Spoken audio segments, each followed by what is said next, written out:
Hello and welcome to another trip report, and good afternoon from a very humid and warm Kuala Lumpur International Airport in Malaysia. Today I'm travelling up to Bangkok on Thai Airways 777-300. It's always a novelty to get a wide-body aircraft on a short route, and there are lots of opportunities to do that in Asia. This is just one of them.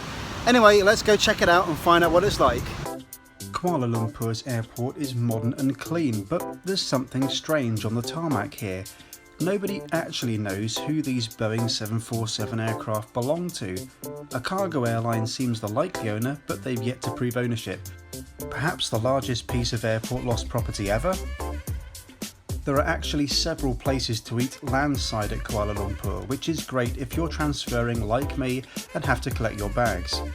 Check-in has a special business class line. There's only a very short queue and it takes no more than 5 minutes to get me on my way to departures. Thai Airways also hand out special fast-track invitations for immigration, which makes passport control very easy here.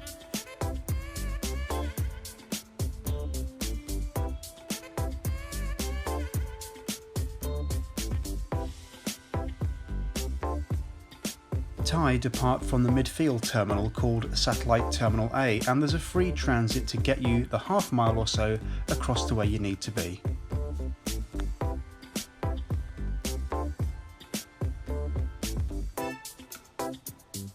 This terminal is bright and airy, but I won't explore too much as I'm heading off to the Thai lounge here.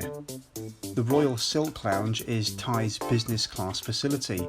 The entrance is very inviting, apart from this creepy cardboard cutout. My business class ticket is enough to get me in. The lounge is small. Kuala Lumpur is only an outstation for Thai Airways after all, but pleasant enough to spend an hour or so. There are good views too, and isn't Vietnam Airlines livery fantastic? There's a limited range of alcohol, not that I'll be drinking today, but a much better range of hot food ranging from small bites up to a full meal. Everything in the lounge is self-service.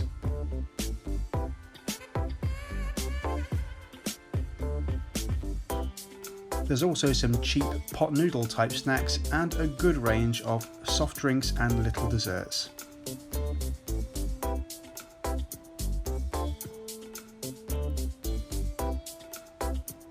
Part of this lounge is roped off, I assume for VIPs or people who may be connecting onwards from Bangkok in first class.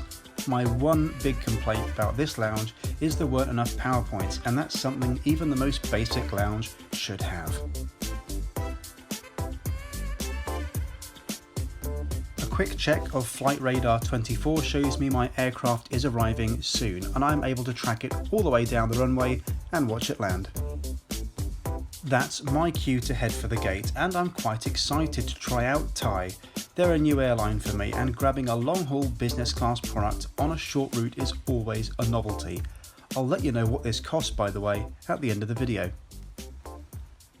I love all the engagement with you guys that I get on Twitter and Instagram, where I live blog all my adventures. So if you don't follow me yet, go and join thousands of others and make sure you're part of the crowd.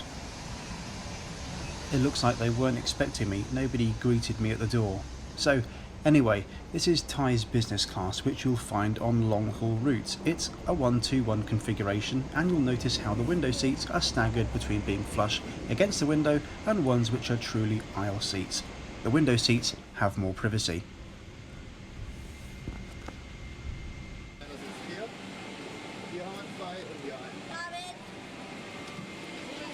I like the presentation of the cabin, and there's also an orchid waiting at every business class seat, a nice touch. There's plenty of room overhead for bags, and the low density seating arrangement means there's no competition for bin space.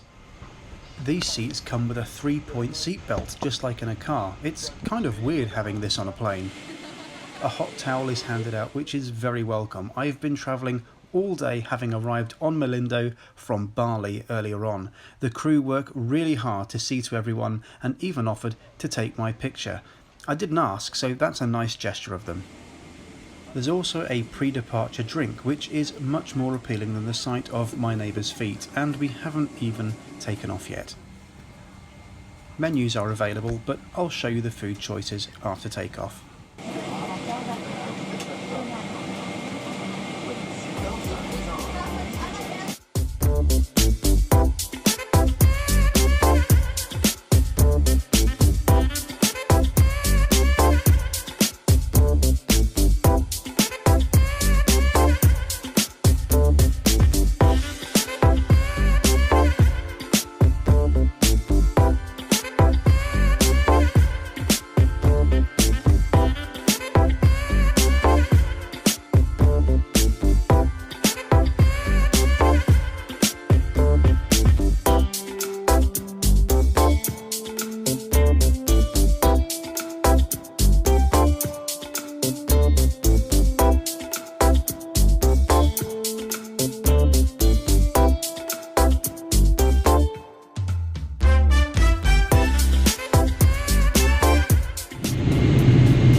After a quick and powerful departure from Kuala Lumpur, we head due north towards Bangkok.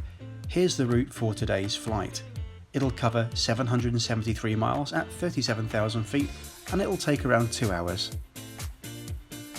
The business class bathrooms are nicely appointed and you'll notice the orchids scattered in here too. The toiletries are very nice and there's also complimentary eau de toilette, which I'm surprised to see on a short route. The entertainment screen is large and in high definition and comes with 2 USB ports, which is great for charging your devices. Storage for your shoes is under the ottoman footstool. The buttons to operate the seat are all very intuitive, but they're at elbow height and I found myself pressing them accidentally. They should really be better placed in my opinion. The seat has quite a few lights, including a powerful reading light, and of course there's somewhere to hang your jacket. A side pocket provides storage for magazines or smaller items.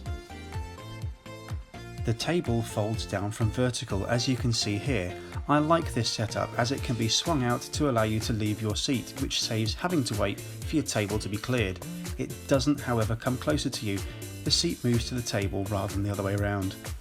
The seat's really comfortable in all positions. My favourite was this lounging setup.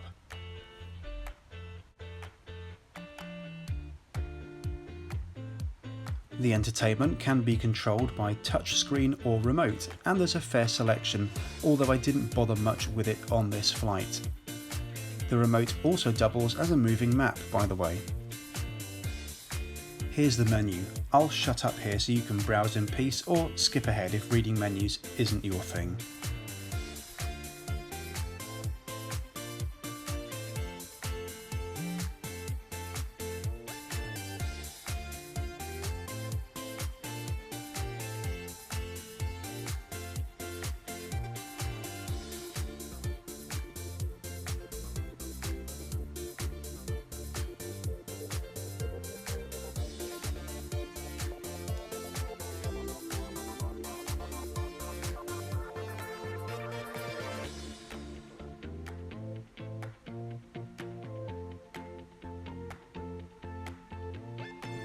My dinner is served promptly and is presented neatly, something I've noticed is quite consistent on Asian airlines.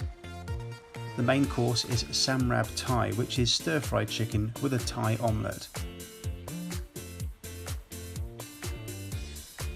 Cheesecake, stuffed rice flour and fruit make up my dessert, and you can also see my salmon starter here too. All of the food was of a good standard. Not the best I've ever had on a plane, but above average, and there was nothing I disliked. One thing I particularly liked was the very strong coffees Thai served to finish off the meal service.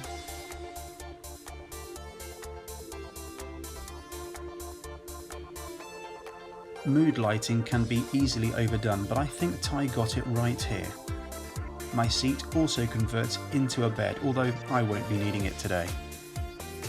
Before landing, Thai displayed a helpful arrivals video and displayed connecting gates on the entertainment handsets, which is a very good idea and beats listening to a flight attendant firing off dozens of gates for everyone on board.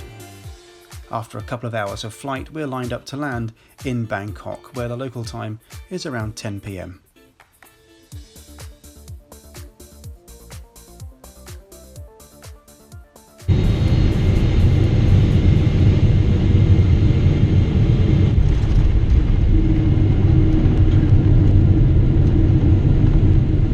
So, Thai business, it's not a perfect product by any means. I found little faults with the lounge and the seat, but I did enjoy the flight and would be more than happy to fly them long haul if the price was right. If you want to try this little flight for yourself, it will set you back around £140 one way. That's about $185 US. Personally, I think that's worth it for the novelty value. And don't forget, you collect more frequent flyer miles in business than economy. There are loads of opportunities to fly long-haul wide-body aircraft in Asia on short routes, and Bangkok is a particular hotspot. A little research can definitely pay off. And that is it for another report. Welcome to Bangkok, where I'm going to be overnighting before taking Scoot's 787 Dreamliner down to Singapore tomorrow evening. That of course will be the next video to come on this channel. I'm only a third of the way through my world tour at the moment. I'm really looking forward to tomorrow's flight. So make sure you subscribe and you'll get all of the rest of these world tour videos and everything else that I produce straight into your YouTube inbox. Let me know what you thought of Thai's service this evening in the comment section below, and hopefully see you in the next video. But until then, see you around.